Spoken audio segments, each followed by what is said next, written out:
Hi, Ken. It's David again. Okay, another thought that I wanted to get on here is some of the personal revelation that I receive when I think of cool prophets like David B. Haight and Joseph B. Wirthlin. And I don't have all of the answers in life. I wish I did. Uh, and I don't even understand all of history the way that it has been. But I strive to see the big picture, and I strive to see everything that God has, and how He has developed it, and how He intends to have it unfold in the future. And I desire to live in harmony with the commandments that He's given us and all of the laws that He gives us that govern our liberty and govern our development, our spiritual development. Now, when I think of David B. Haight, I think of myself because I'm named David, and when I have read in the scriptures about David, my whole life, ever since I was little, you may look at this and think, well, why did he not like his name? I don't know why I didn't, but when I was young, I liked that David slew Goliath. I thought that that was a heroic, brave, courageous, thing that he did. But at the same time, later in life, David murdered Uriah. And so I was very displeased when I was young that David would do such a thing, because he had such a responsibility.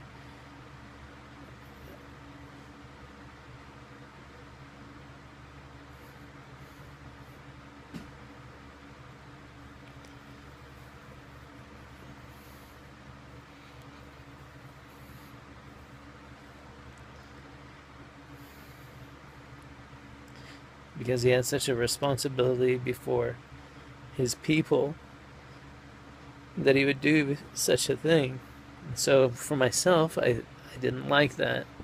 And so I tried not to do, I strove not to do as David would do in that regard. But nonetheless, I found myself making similar mistakes and failing God in His commandments. And so those are sad things. Those aren't things to get real excited about. Those are sad things to fail God in His commandments or in any points of His laws. And so the best we can do is to basically be striving to live by all the commandments and all the laws that God has given us for our own safety and peace. When we do so, it won't necessarily remove some of the misery associated with life.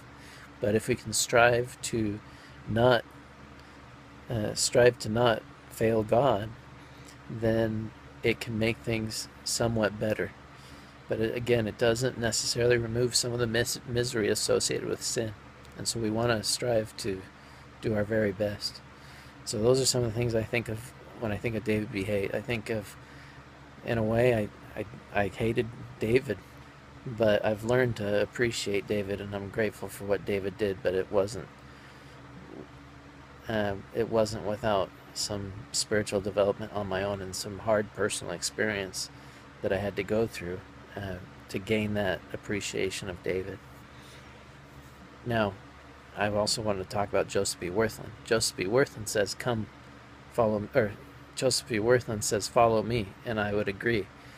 Joseph is in the scriptures. Joseph is the perfect example of virtue, and David's example of virtue was not a good example of virtue, and that was another reason why, I didn't like David. He failed in virtue, and to God, virtue is very important. It's important with his daughters, and it's important with his sons, with his priesthood holders. And so we always want to strive to the very best of our ability to live by all of God's commandments, including His commandments that pertain to the law of chastity and virtue. And in the world today, the devil would want you to believe that there's no such thing as virtue or there's no such thing as chastity. And he would mock many of the things that are very sacred and that are very special and very unique to God. And so the world today doesn't understand virtue the way that God understands it and would like us to understand it. So if we strive to follow what Joseph B. Wirthlin said, it won't remove some of the negative effects of violating God's laws as they relate to virtue and being chaste. However, it may increase the likelihood that you'll succeed in marriage, and that you'll strengthen your family, and that you'll strengthen your uh, children.